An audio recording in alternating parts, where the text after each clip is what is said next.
Hi YouTube family, राणीताई फळे ब्लॉगमध्ये तुमचं स्वागत आहे। सर्व यूट्यूब फॅमिली तुम्ही आपल्या चॅनलला असंच सपोर्ट करत राहा। चॅनलला नवीन असाल तर सबस्क्राईब करून घ्या, कारण असेच तुम्हाला नवनवीन ब्लॉग व्हिडिओ पाहायला भेटतील। चला तर मग आता आज आपण करणार आहोत मस्त आलूची टपिंग करून ब्रेड सँडविच करणार आहोत। हे पहा, आपली आलूची टपिंग तयार करून घेतलेली आहे, मस्तपैकी पाहू शकता तुम्ही।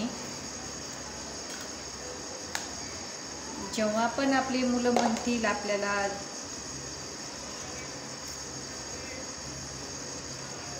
घरच्या घरी सँडविच खायचं आहे, त्यावेळेस आपण घरी करून देऊ शकतो। हे पहा, मी असा ब्रेड घेतलेला आहे आणि आलूची टपिंग घेतलेली आहे। तुम्हाला जर साईडनं हे असे साईडचे कवर काढायचे असतील तर तुम्ही ब्रेडचे काळे काढू शकता भाजलेले, नाहीतर मग नाही काढले तरी चालतं, काहीच हरकत नाही, खूप छान लागतं खायला। हे आलूची स्टफिंग करून सँडविच तयार केलेलं एवढं भारी लागतं खायला की खूपच छान। आणि याच्यावर आपण मस्तपैकी असा सॉस लावून घेऊ।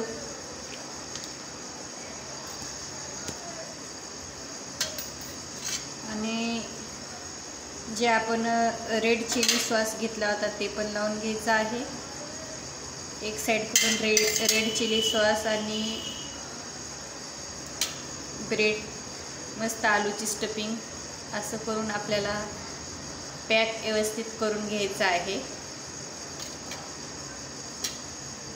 दुसरं पण असंच आपण तयार करणार आहोत। हे पहा आपले दुसरी पण सँडविच मस्तपैकी असे दोन्ही आपण तयार करून घेतलेलं आहे। चला तर मग आता हे आपण आपण शेगडीवरती मस्तपैकी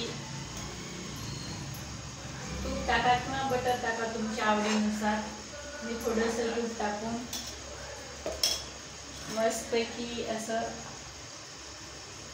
दोन्ही साईडकडून फ्राय करून घेत आहे।